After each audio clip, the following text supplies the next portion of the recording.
Theatres வழியா இருக்க F1 படம் போய் பார்த்தோம். அது எப்படி இருக்குன்னு தான் இப்ப இந்த வீடியோல பார்க்க போறோம். பிராட் பிட் வந்து ரேசிங்கே வேணான்னு சொல்லிட்டு ஒதுங்கி வாழ்ந்துட்டு தன்னோட நண்பரோட அந்த ரேசிங் கம்பெனி வந்து திவாலா ஆகி ஒரு மாரி கஷ்டத்து சூழ்நிலையில இருக்கும்போது, என்ட்ட வந்து இந்த கம்பெனில வேலை பார்த்து எப்படியாவது ட்ரெய்னிங் குடுத்து இந்த கம்பெனிய கொண்டு வாடா அப்படின்னு சொல்லி பிராட் பிட்ட அவர் நண்பர் கேட்க, இவர் களத்துல இறங்க, அதுக்கப்புறம் நடக்கிற அதிரி புதிரியான ரேசிங் சீன்ஸ் தான் இந்த படத்தோட கதை.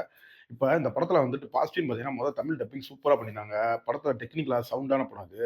அதனால படத்துல வர சவுண்ட் எஃபெக்ட்ஸ் எல்லாமே வேற டாப் நாட்ச்சா இருந்துச்சு. படத்துல அந்த ரேஸ் விதத்த காமிச்ச விதமா இருக்கட்டும், அது எல்லாமே தரமாவே இருந்துச்சுன்னு தான் சொல்லணும். படத்துல பிராட் பிட்டுக்கும், ஒரு சின்ன பையனுக்கும் எப்பவுமே ஒரு கிளாஸ் ஆயிட்டே இருக்கும். அந்த கிளாஸ் நடக்கும்போதெல்லாம் அந்த இவங்களுக்குள்ள அந்த ஈகோவ அந்த ரேஸ்ல காமிச்ச விதம் ரொம்ப நல்லாவே இருந்துச்சு. படத்துல எமோஷனல் சீன்ஸ நமக்கு கடத்துன விதமா இருக்கட்டும், எல்லாமே டாப் நாட்ச்ல இருந்துச்சுன்னு தான் சொல்லணும். படத்துல சினிமாட்டோகிராஃபியா இருக்கட்டும், அந்த ரேஸ் கொரியோகிராஃப் பண்ண விதமா இருக்கட்டும், எல்லாமே சூப்பரா இருந்துச்சு. நம்மள கேட்டீங்கன்னா, இது ஒரு ஹைலி ரெக்கமெண்டட் படம். மஸ்ட் வாட்ச் படமும் கூட. இந்த படம் இப்போ உங்களுக்கு தியேட்டர்ஸ்ல தமிழ் டப்பிங்லயே ரிலீஸ் ஆயிருக்கு. கண்டிப்பா போய் ஃபேமிலியோட ட்ரை பண்ணி பாருங்க. படத்துல அடல்ட் கன்டென்ட்லாம் எதுவும் கிடையாது. ஆனா 2 லிப் லாக் சீன் மட்டும் இருக்கு. அத மட்டும் மைண்ட்ல வச்சுட்டு படத்த பாருங்க. இதே மாரி ரிவ்யூஸ்க்கு நம்ம சேனல மறக்காம சப்ஸ்கிரைப் பண்ணி வச்சுக்கோங்க.